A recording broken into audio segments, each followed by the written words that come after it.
போகிறோம்னா TNPSC exam வரப்போகுது. உனக்கு login ID and then password மறந்துட்டிங்கன்னா எப்படி இப்போ நம்ம அதை ரெக்கார்ட் பண்ணுறதுன்னு பார்க்கலாம்.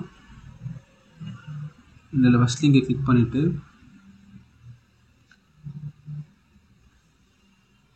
அப்ளை ஆன்லைன் கொடுங்க. ஓகே கொடுத்துட்டு இங்கே நமக்கு லாங்குவேஜ் எல்லாம் மாற்றிக்கலாம்.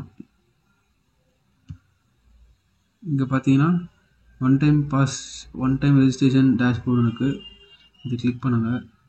கிளிக் பண்ணிவிட்டு இங்கே பார்த்தீங்கன்னா 2 ஆப்ஷன் இருக்குது. Forgot login ID, forgot password. உங்களுக்கு ரெண்டுமே தெரியலனா கூட நம்ம ஈஸியாக ரெக்கார்ட் பண்ணிக்கலாம் மொபைல் நம்பர் வச்சு. ஃபர்காட் லாகின் ஐடி கொடுங்க. ஃபர்காட் லாகின் கொடுத்தீங்கன்னா இந்த டீட்டெயில்ஸ் ஃபில் பண்ணுங்கள். இந்த டீட்டெயில்ஸ் இங்கே பார்த்தீங்கன்னா கம்யூனிட்டி சர்டிஃபிகேட் கேட்குறாங்க. And then SSL registration number கேட்குறாங்க. எஸ்எஸ்எல் சர்டிஃபிகேஷன் நம்பர் கேட்குறாங்க. எல்லாருமே நம்ம எஸ்எஸ்எல் 10th மார்க் ஷீட் வச்சு ரெஜிஸ்டர் பண்ணியிருப்போம். அதனால் எஸ்எஸ்எல் கொடுத்துக்கோங்க. எஸ்எஸ்எல் ரெஜிஸ்டர் நம்பர் இங்கே ஃபில் பண்ணிக்கோங்க. இல்லைனா எஸ்எஸ்எல் சர்டிஃபிகேஷன் நம்பர் இருந்துச்சுன்னா நீங்கள் ஃபில் பண்ணிக்கோங்க.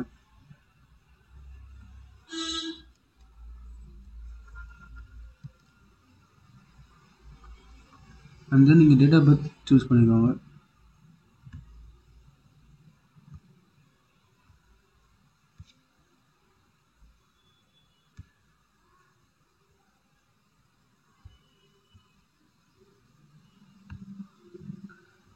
இந்த ட்ராப்டவுன் லிஸ்ட்டில் உங்களுக்கு எப்படி ரெக்கவர் ஆகணும்னு கேட்குது.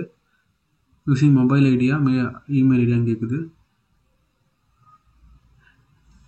இமெயில் ஐடி கொடுத்துக்கலாம், இல்லைனா மொபைல் நம்பர் கொடுத்துக்கலாம். நான் மொபைல் நம்பர் கொடுக்குறேன்.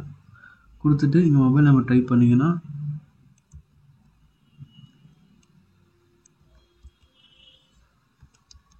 மொபைல் நம்பர் கொடுத்துட்டு இங்கே சப்மிட் கொடுத்தீங்கன்னா உங்கள் மொபைல் நம்பருக்கு யூசர் ஐடி போயிடும்.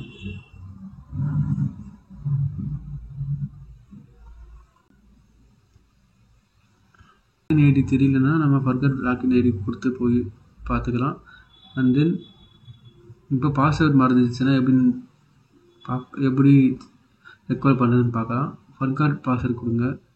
கொடுத்தீங்கன்னா இங்கே லாகின் ஐடி கேட்குது.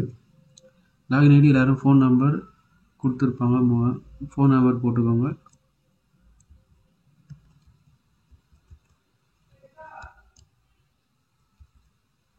ஃபோன் நம்பர் கொடுத்துட்டு டேட் ஆஃப் பர்த் கொடுங்க.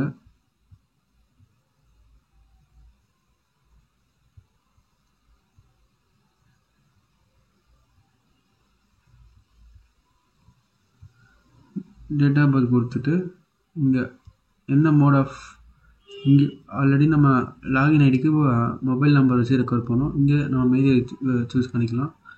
மெயில் ஐடி கொடுத்தீங்கன்னா மெயில் கொடுத்த அப்புறம் நீங்கள் சப்மிட் கொடுத்தீங்கன்னா லாகின் ஐடி அண்ட் பாஸ்வேர்டு உங்களுக்கு மெயில் ஐடிக்கு போயிடும்.